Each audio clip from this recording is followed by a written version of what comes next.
sur la prétendue présence du colonel Blaise dans l'enceinte du stade, il est d'ores et déjà acquis au présent débat qu'aucune victime, même aucun témoin, n'a confirmé cette allégation. Mais si les victimes ou bien les témoins avaient vu le colonel Blaise dans l'enceinte, quelqu'un que j'ai vu, même si ça fait des années, si je le vois, je peux le reconnaître, je peux dire, le message, je l'ai vu là-bas. Ils ont vu des personnes là-bas, ils sont venus déclarer ici, ils sont venus confirmer ici que ces personnes, effectivement, étaient au stade. Ces personnes étaient dans l'enceinte du stade. Mais le colonel Blaise n'a jamais été dénoncé comme étant dans l'enceinte du stade. Non.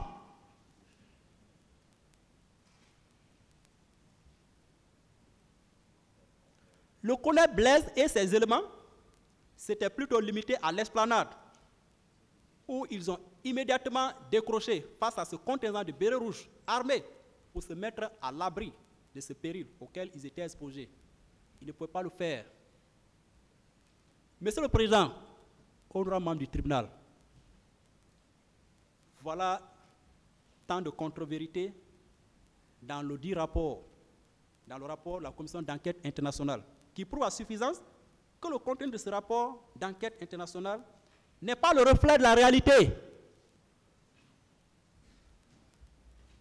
Et ce rapport n'est pas opposable aux accusés, en tout cas au colonel Blaise, qui est resté sur sa faim tout au long des débats contradictoires, au cours desquels le ministère public n'a présenté aucun élément de preuve pour soutenir ces multiples accusations contre sa personne.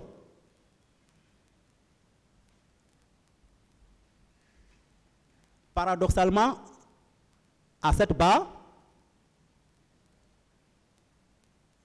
le témoin, ce n'est pas colonel ou général, colonel Oumar Sano, qui avait déclaré dans son procès verbal d'interrogatoire que selon la Croix-Rouge, selon le rapport de la Croix-Rouge, il y a eu 57 morts, dont 7 par balle et les autres par bousculade. Il avait dit dans son PV qu'il a eu 57 morts. Dans son PV d'interrogatoire, monsieur le procureur, vous pouvez vérifier. Dans son PV d'interrogatoire, devant le pool des juges d'instruction, vous pouvez vérifier. Et même, cette variation a été notée dans le primitif d'audience.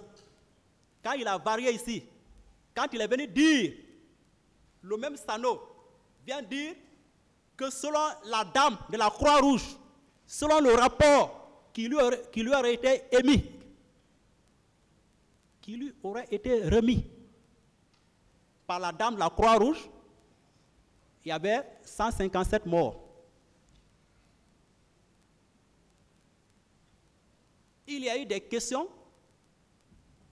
Finalement, le président a dit de noter cette variation dans le primitif d'audience. C'est noté, vous pouvez vérifier. Moi, je parle avec preuve.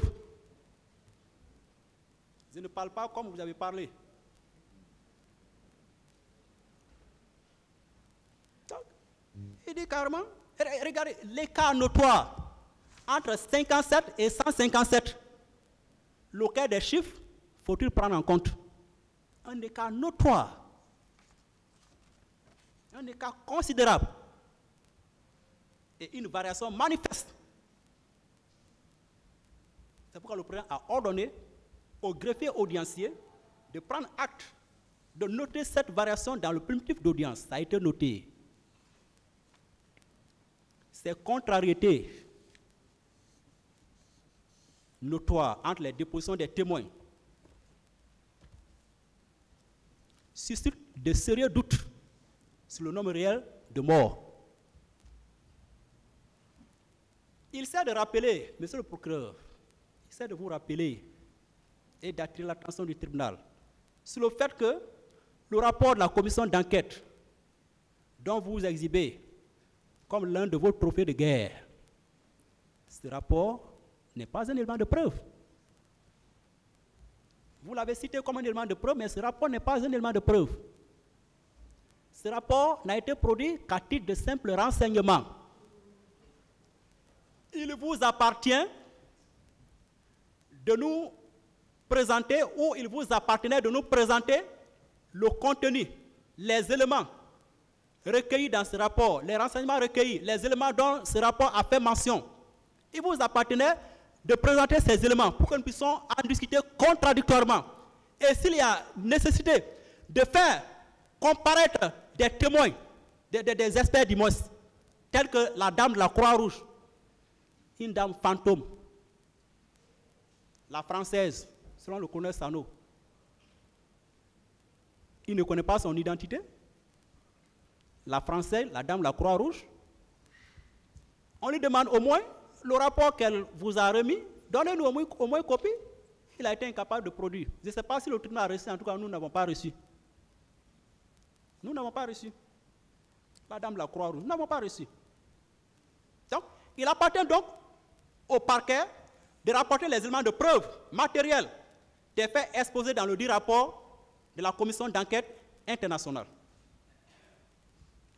Le ministère public ne saurait se contenter du simple contenu du rapport pour solliciter la requalification des faits poursuivis en crime contre l'humanité sans produire des éléments de preuve matériels de nature à confirmer la participation personnelle des accusés, notamment de M. Blaise Goum, ainsi que celle des hommes, gendarmes stagiaires, qui étaient placés sous son autorité ou sous son commandement lors des événements du 28 septembre 2009. Et puis, ça me rappelle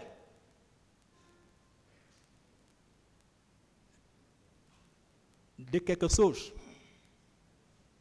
En tout cas, lors, j'ai lu dans les réquisitions aux fins de requalification du ministère public, présentées en tout cas par le ministère public, il dit que le colonel Blaise a déclaré que ces éléments étaient sous son autorité. Donc, c'est une preuve que ces éléments auraient commis des faits répréhensibles ou pénalement condamnables. Hélas. Mais ils étaient sous son autorité. C'est une réalité. Et dès l'arrivée du contingent de Béret Rouge, il les a fait replier. Aucun n'a désobéi. Il les a fait replier. Ils sont repartis comme ils sont venus. Personne n'a commis ou causé aucun dégât. Et le parquet dit que Blaise a dit les événements du 28 septembre 2009 sont des faits réels. Donc le fait que Blaise dise que les événements du 28 septembre 2009 sont des faits réels, cela constitue encore, certes, une preuve pour demander requalification. Requalification, je vais y revenir plus tard. Nous sommes là pour ça. Mais on ne peut pas nier l'évidence. Certes, il y a eu des écarts de chiffres, mais quand même, il y a eu des morts. On ne peut pas nier l'évidence. Donc le fait pour Blaise de dire que c'était une réalité, il a été sincère, c'était une réalité. Une réalité, mais imputable à qui? C'est ça la notion d'imputabilité dont nous en parlerons. Mais imputable à qui? Ou bien établi à l'égard de qui? Ou bien constitué à l'égard de qui? C'est ça. Nous étions au laboratoire de la vérité. Et nous sommes là pour faire des observations par rapport aux résultats obtenus afin que le tribunal puisse s'en servir dans son secret de délibération. En tout cas, nous sommes sortis au labo, rien n'a été trouvé contre le colonel Blaise. Donc, si c'était pour diagnostiquer une maladie ou un mal quelconque, nous pouvons dire que le colonel Blaise, son résultat est négatif. Vous devez chercher les personnes qui ont réellement commis ces crimes ignobles. En tout cas, pas Blaise.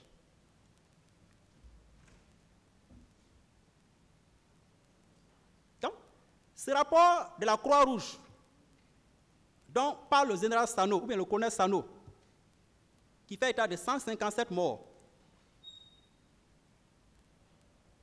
il fallait au moins le produire pour qu'il puisse faire l'objet d'un débat contradictoire.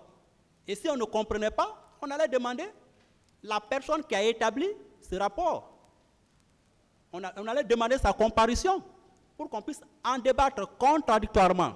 C'est ça le principe du contradictoire, qui est cher en procédure pénale, qui est même essentiel en procédure pénale, qui s'impose aux juges et aux parties.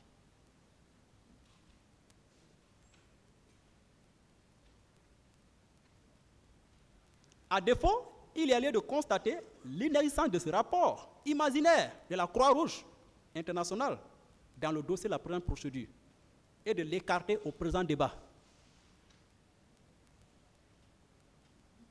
Donc, il revenait donc au parquet de produire au débat les éléments de preuve matérielle qui lui auraient été transmis par la commission pour qu'ils soient contradictoirement débattus par les parties, afin que le tribunal de ce siège puisse fonder sa décision ou asseoir sa conviction, en tout cas son intime conviction, sur les 10 éléments. Mais hélas, le ministère public ne saurait se contenter d'un simple contenu de ce rapport pour charger nos clients. Ça serait injuste.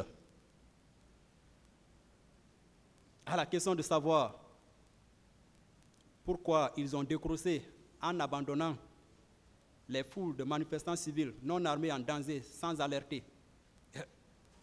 Il y a lieu de relever que Blaise ne pouvait pas confronter ce contingent de bérets rouges ou bien affronter ce contingent de bérets rouges, étant non armé, au péril de sa vie, et des gendarmes stasiaires inexpérimentés qui étaient avec lui, ou sous son autorité, non.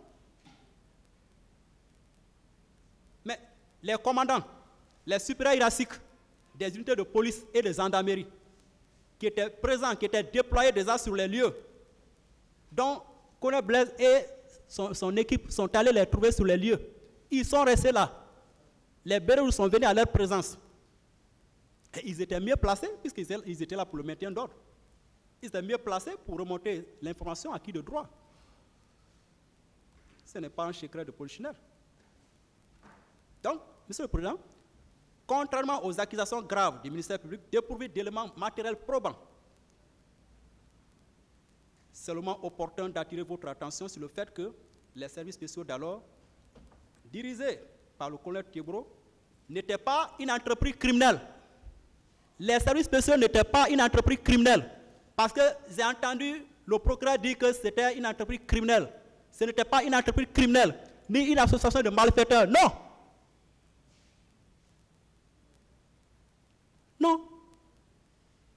Ce n'était pas une entreprise criminelle. Ce n'était pas une association de malfaiteurs. C'était plutôt un ministère de délivrance. Je pèse mon mot. Je pèse mes mots. C'était plutôt un ministère de délivrance. Un ministère de délivrance du peuple de Guinée, qui a été institué ou créé par un décret du visionnaire d'alors, en l'occurrence son Excellence, le capitaine Moussa Dadis Camara. Et ce, en exécution de son engagement de lutter contre le trafic international de drogue, les narcotrafiquants et du grand banditisme. La Guinée, notre cher pays, notre chère patrie, était devenue une plaque tournante du trafic international de drogue. Il a fallu donc la bravoure ou l'héroïsme du colonel Thiebro et ses vaillants héros, dont le colonel Blaise Goum, pour démanteler du moins les différents réseaux des narcotrafiquants ou des dealers en parfaite collaboration ou partenariat avec l'Organisation des Nations Unies contre la drogue et le crime, ONUDC, l'Interpol, Lyon, chargé de lutter contre la criminalité transfrontalière, les services de renseignement américains, la CIA. Donc, pour être efficace, Monsieur le Président, le capitaine Moussa Dadis, qui est, je peux dire, victime de sa sincérité, de son franc-parler et de son patriotisme, avait fait des services spéciaux son cheval de bataille. C'est ça la réalité.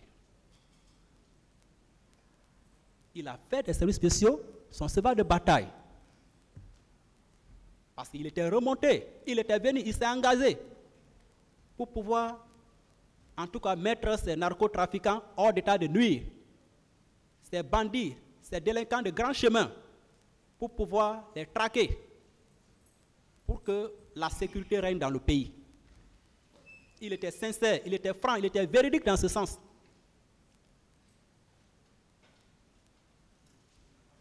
Peut-être que le président Dadis se rappelle, j'ai suivi, c'était à la télé en 2009, un homme d'affaires ivoirien qui était venu à la tête d'une délégation. Il dit, Monsieur le Président, vous savez, pour que nous puissions, pour dire à quelqu'un de dire la vérité, c'est nous, comment on dit à l'heure là, on dit il faut dadiser. Il faut dadiser, c'est-à-dire il faut dire la vérité. Tellement il était suivi partout, par son franc-parler. Donc, pour être efficace, il a fait de ses services son cheval de bataille. Donc, les agents des services spéciaux qui étaient bien structurés et bien organisés ont fait leur preuve sur toute l'étendue du territoire national en délivrant de nombreuses familles et des citoyens victimes d'agressions et de vols à main armée par des grands bandits. Et aujourd'hui, on traite l'un des éléments de ce service de meurtrier, d'assassin, de complice de viol,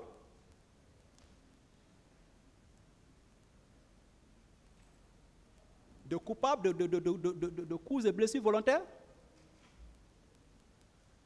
de vol à main armée, hélas. Ils ont fait leur preuve. Un exemple, dans le quartier Afia, une famille entière avait été victime d'attaques à main armée par des bandits encagoulés, où tous les effets, les valises, les habits, les télévisions, aux environs de 3 heures du matin, étaient sur le point d'être emportés par les assaillants. Et la famille même était sous menace de mort. Le chef de famille et ses 2 femmes, même les enfants, étaient sous respect. Il a fallu une intervention rapide, en tout cas une prompte intervention des agents des services spéciaux qui avaient été appelés par un enfant de cette maison qui s'était cassé sous le lit, qui a pris le téléphone, qui a appelé son oncle, et son oncle à son tour a appelé au numéro vert des services spéciaux. Il a fallu leur intervention, leur prompte intervention pour délivrer cette famille. Pour délivrer cette famille. C'est grâce à leur intervention musclée que cette famille a été délivrée. C'est un exemple illustratif parmi tant d'autres. Même l'actuel Premier ministre, lors de son passage à cette barre, il a dit, il a confirmé que quand bien avant, ils organisaient des manifestations, quand le colonel Thiegroup et les agents des services spéciaux étaient là, en tout cas, il encadrait très bien la manifestation et rien ne se passait. Bafoué a confirmé la même chose. Bafoué a dit qu'à chaque fois qu'ils étaient dans les difficultés, il faisait appel au colonel Thiegroup. Et dès lors que les éléments du colonel Thiegroup arrivaient, en tout cas, la situation était maîtrisée. Donc, ce sont ces hommes-là qu'on traite aujourd'hui d'assassins, de meurtriers, de complices de viol, de voleurs. C'est pourquoi, Monsieur le Président, exprimant son écœurement, des accusations graves articulées contre sa personne, le colonel Blaise Goum s'est exclamé en ces termes. C'est aujourd'hui qui est arrivé. C'est aujourd'hui qui est arrivé. Oui, c'est aujourd'hui qui est arrivé. C'est aujourd'hui, on traite, on accuse le colonel Blaise comme l'un des agents, qui a été l'un des agents les plus intègres, les plus loyaux des services spéciaux. C'est aujourd'hui, on le traite de meurtrier, d'assassin, de complice de viol, de voleur, d'homme violent. Le colonel Blaise, le colonel Dimanche Tegboro et les gendarmes et policiers qui étaient mis à sa disposition, ou à la disposition de son département, d'alors, ont fait des exploits glorieux en mettant les narcotrafiquants d'alors et les grands bandits hors d'état de nuire. Ces agents des services spéciaux d'alors avaient été vivement acclamés par la population.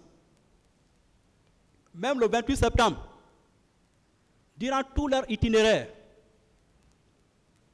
de leur siège à Lambaye, jusqu'à l'esplanade du stade, en passant par Amdalaï, la belle vue, le colonel Blaise et ses éléments étaient acclamés.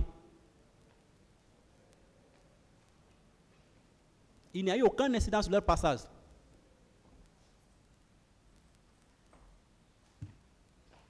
Nous avons été témoins, tous témoins en tout cas, de la prouesse des services spéciaux.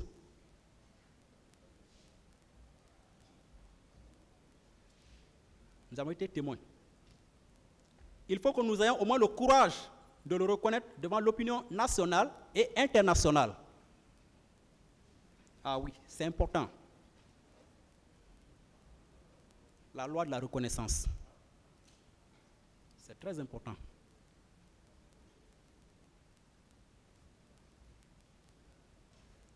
En réponse à la question de savoir si M. Blaise Goum était en possession d'un acte officiel qui lui permettait d'être au stade le jour des événements du 28 septembre 2009, Monsieur le Président, il allait d'attirer votre attention sur le fait que les gendarmes et les policiers qui étaient mis à la disposition des services spéciaux d'alors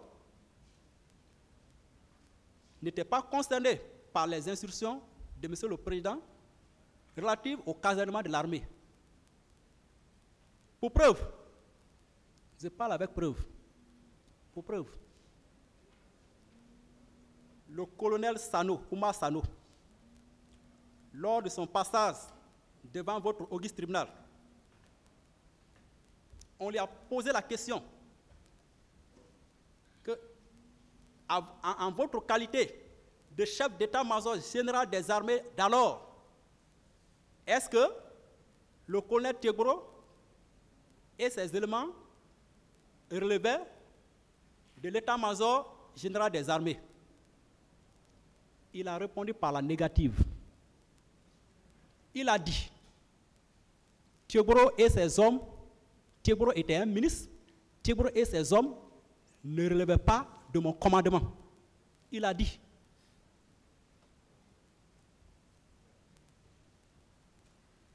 Par ailleurs, est-ce que le fait pour le colonel Blaise Goum d'aller à l'esplanade du stade sans être chargé du maintien d'ordre constitue une infraction à la loi pénale? Est-ce que le fait pour Blaise et ses éléments, si nous restons dans votre hypothèse, monsieur le procureur, est-ce que le fait pour le colonel Blaise et ses éléments d'aller au stade, à l'esplanade du stade, sans être munis,